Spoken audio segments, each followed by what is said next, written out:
Good morning. You're Preston Fontanet, and Mr. Fontanet's case is set for trial to begin with jury selection next Monday. What is the announcement?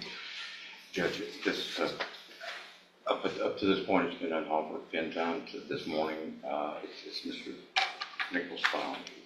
It's at 10 over 10. I've discussed it with him. I don't know if the court's policy is to they withdraw the plea if you reject that. Today's the day. So, well, you don't get time. So here's the thing, Mr. Fontanet. If you want to take that plea agreement because your case is set for trial next week, today's the day that I number the cases, and I do not accept plea agreements after today. You've had time this morning to visit with Mr. LeBlanc about that new offer. Your case has obviously been going on for some time, so you know what the case is all about. I will hold it if y'all want to visit for a few more minutes, but I'm not resetting the case. If you don't take that deal today, which is fine if you don't want it, then your case will get numbered for trial next week, and there won't be an agreement after today. So I'll hold it for a few more minutes. Y'all visit, and then let me know quickly what you want to do, okay?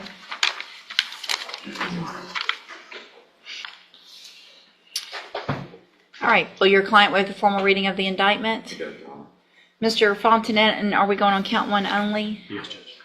Mr. Fontanet, the state has elected to proceed on count one only. It alleges you committed the third-degree felony offense of unlawful possession of a firearm by felon, and that's from September 29th of 2022. And how do you plead to that charge? No contact? Nope, it's either guilty or not guilty. Did you do it or not do it? I didn't do it. You didn't do it? Then we'll go to trial next week. Oh, gotta go with it. Well, So- I'm sorry, Let me ask you something, Mr. Fontanet. If I test you today, you're going to have something in your system. no, ma'am. Let me double check that. Have a seat, and then we'll talk about your case. Have a seat in the jury box. I guess I'll step down. Thank you. Take just. When did you use cocaine? I don't even use cocaine at all. Like, I really don't. I don't do no type of drugs. Okay, well, you tested positive for cocaine. I don't use it. Like, literally, I don't. Oh, you did something. So here's your option. If you want me to go forward with this plea today, number one, it's guilty or not guilty. Either you did it or you didn't do it. You will go into custody for, either way, you're going into custody today. Okay, you violated the conditions of your bond. If you don't want to go to trial next week and you want to go forward with this plea, what I'll do is allow you to enter your plea. I'll reset your case for sentencing. I will have an evaluation done, pre-sentence report done, and then I'll determine at that next court date whether or not I'm going to accept the plea agreement. So your choice is trial next week if you want to go to trial and plead not guilty, or for me to go forward with this today and take the plea. Yeah, I was gonna go with what my lawyer recommended me. I was gonna go with the So, but here's the thing. It's up to you whether or not, if you didn't do what they're saying you did, then you go to trial. If you did, then you can enter your plea of guilty. But you don't just go along with something. Mr. Blanc, I'm sure, has not told you to plead guilty if you're not guilty. So today, if you want to go forward, it's going to mean entering a plea of guilty and answering some questions that I have of you. Do you understand? Yes, ma'am. Okay. So is that what you want to do? That's fine. Then let's start over. Friend, cause number 23 DCCR 2079. In count one only, you are charged with a third-degree felony offense of unlawful possession of a firearm by a felon. And that is from September 29th of 2022. And how do you plead to that charge? Guilty or not guilty? Are you pleading guilty freely and voluntarily? Answer out loud. And are you pleading guilty because you did what they charged you with? Yes, ma'am. I have here on the computer some documents that have your signature on them that the state has marked as exhibit number 1. Before you signed these, did you go over them with Mr. LeBlanc?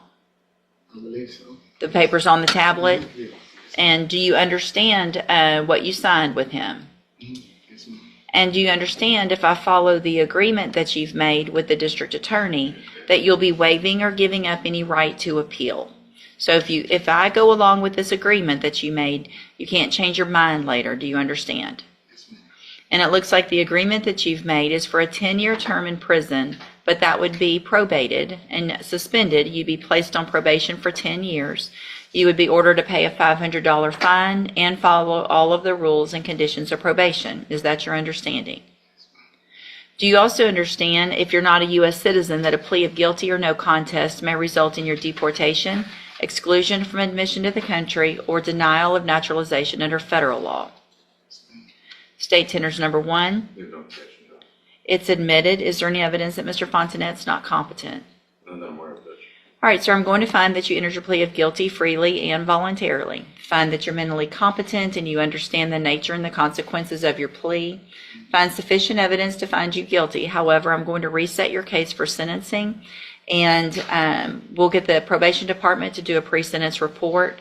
I am going to find, based on the nature of your criminal history and your plea in this case, that at this time it is in the best interest of you and everyone else that there not be a bond pending PSI. So you will remain in jail until the PSI. If everything goes well, maybe there's some issues that we need to be have addressed. They'll find that out, and then we can go forward at that point. Okay? You can go back with the bailiff.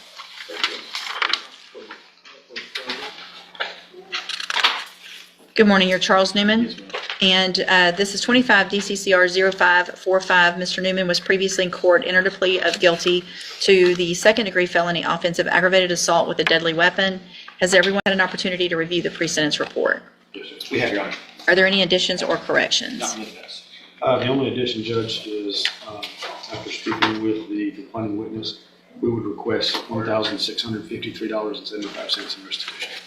We are not opposed to that. 1,653. And 75 cents. 75. Mr. Newman, if I test you this morning, you going to have anything in your system? Let's double check that first. Have a seat in the jury box. Okay.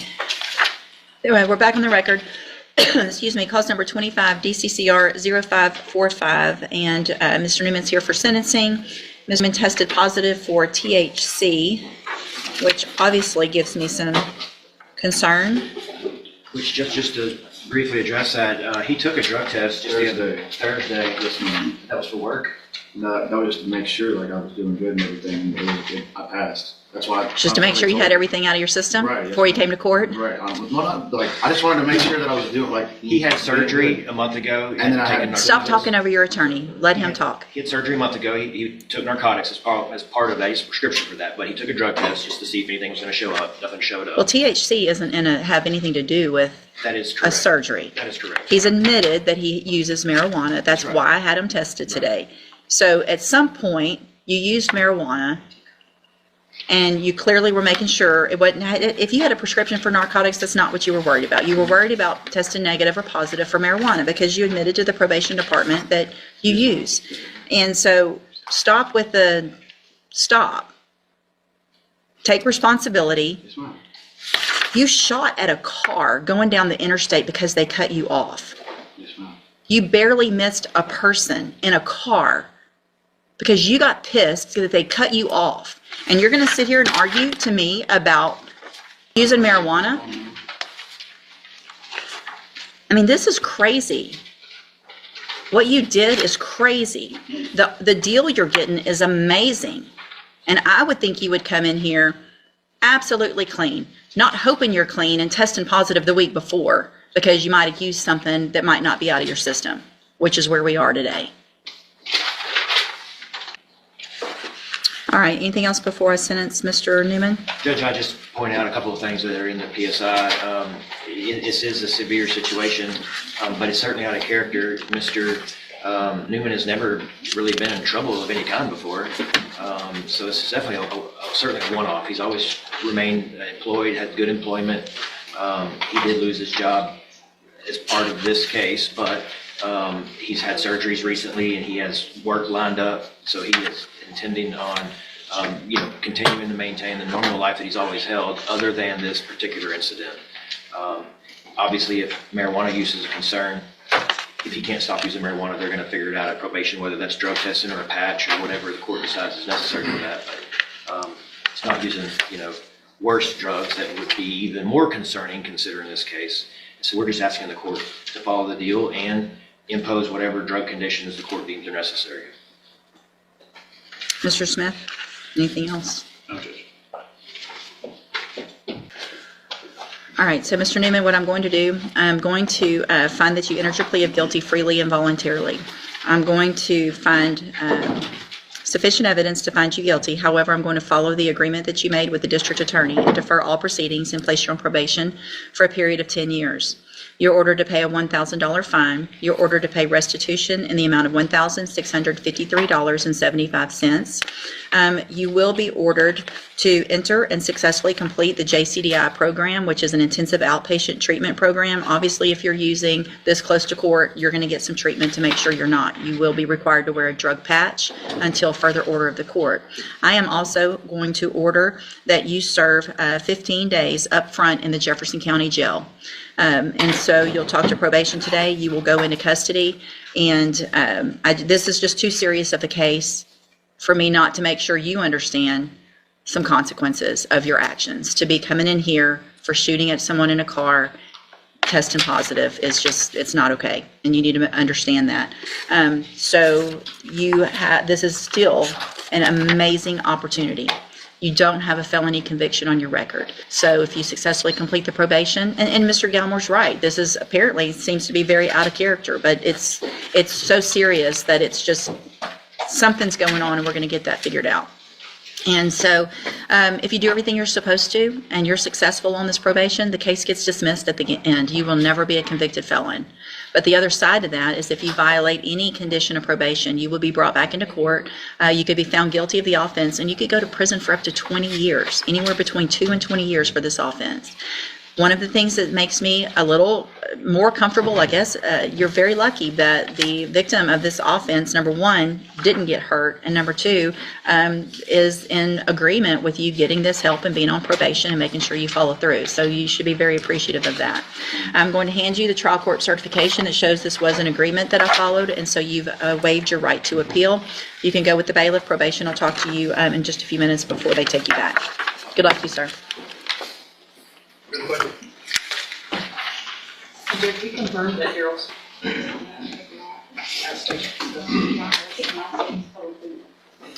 Good morning, sir. You are Isaac Mitchell? And Mr. Gertz, will your client waive the formal reading of the indictment? He will, Judge. Give me just a second. Mr. Mitchell, in cause number 25 DCCR 0587, the state has elected to proceed on the lesser included offense of a Class A misdemeanor assault family violence from April 17th of 2025. And how do you plead to that charge? Speak up. Are you pleading guilty freely and voluntarily? Yes, sir. And are you pleading guilty because you did what they've charged you with? Yes, sir. I have here on the tablets and documents that have your signature on them that the state has marked as exhibit number 1. Before you signed these, did you go over them with Mr. Gertz? Yes, sir. Do you fully understand them? Yes, sir. And do you understand, if I follow the agreement that you made with the district attorney, that you'll be waiving or giving up any right to appeal? Yes, sir. And it looks like the agreement that you've reached is for a 2-year deferred probation. There would be a $500 fine, and you would be required to follow all of the rules and conditions of probation. Is that your understanding? Yes, sir. In addition, there would be a dismissal in it looks like you have misdemeanor court as well as the felony in cause number 25 DCCR 0588. Is that your understanding? Yes, sir. And are you a U.S. citizen? Yes, sir. State tenders number 1. Judge, we have no objection. It's admitted. Is there any evidence that Mr. Mitchell is not competent? None at all, Judge. And the agreement is to get a pre-sentence report, correct? That's correct, Judge. I'm going to find that you entered your plea of guilty freely and voluntarily. Find that you're mentally competent and understand the nature and the consequences of your plea. Find sufficient evidence to find you guilty. However, I'm going to reset your case for sentencing so that the probation department can do a pre-sentence report. That'll give me more information about you and your case, and then we'll come back later for sentencing. And y'all had an agreement for something else? Yes, Judge. So currently his bond conditions include a GPS device and no contact with the complainant. We have agreed that we will, I don't know if the word is waive or alter those bond conditions to remove those 2 conditions. Okay, and you Judge, I have, have no objection to that. The record will please reflect that the complainant, Ms. Burleson, in this case, this is a young, newly married couple. First baby is on the way very shortly. She has written, sent certified mail, email, called, all about non-prosecution, and obviously no VAS, but I think my intention was to allow this probation so that in both of their best interests, maybe they can get that if they need it. Okay, so then, Mr. Mitchell, what I'll do is modify your bond conditions to remove the no contact with Hannah and to remove the GPS monitoring device. Obviously, this was a situation that got out of hand that cannot ever happen again. Right now, you're still on bond. If you violate any other conditions, if anything else happens, you're going to be right back in jail. Obviously, when you're on the probation, same things get you on a different path, some treatment maybe, classes, things that will help you become a better husband and father as well, because obviously you don't want a child involved in any type of situation like this. And I believe he has completed BIP. She has also good. completed the options class. The court would consider, especially during the pendency of the PSI, that the order not to have any handguns or firearms of any nature in their home. I think that's what escalated this, what probably was obviously. And I already advised him of that, Judge. Okay, so if there are any, they need to be removed. You're not to be in possession of, and that doesn't mean just in possession on your person, in your house, car, anything else. You can't live with somebody else that has guns, just no guns, period. Do you understand? All right, then you need to talk to probation on your way out of the courtroom today. She's sitting at that desk right over there, and then we'll see you back at sentencing.